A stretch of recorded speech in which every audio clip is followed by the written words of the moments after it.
Our sages tell us that Abram came to discover God's presence in this world by virtue of seeing a luminous city.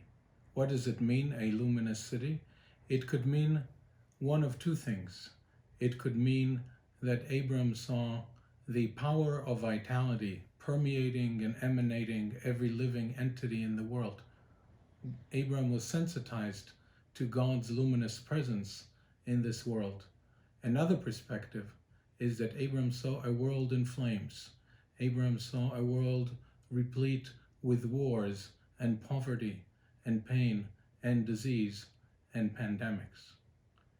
We, as the spiritual heirs of Abraham, need to incorporate into our lives at this point in our history these two perspectives. The one perspective is that there is light, there is life, there is dignity, and there is holiness in every human being.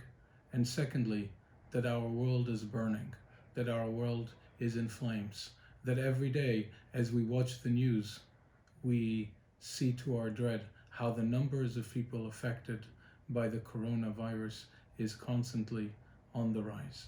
As the spiritual heirs of Abraham, we must cultivate a divine perspective on this world, and at the same time, we must work shoulder to shoulder with the Almighty in order to alleviate the pain, the suffering, the anguish, and the deep fear that surrounds our world at this point in time.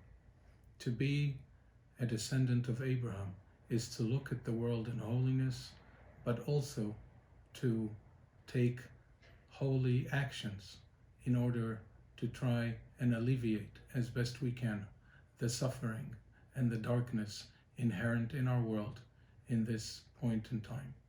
Have a sacred day.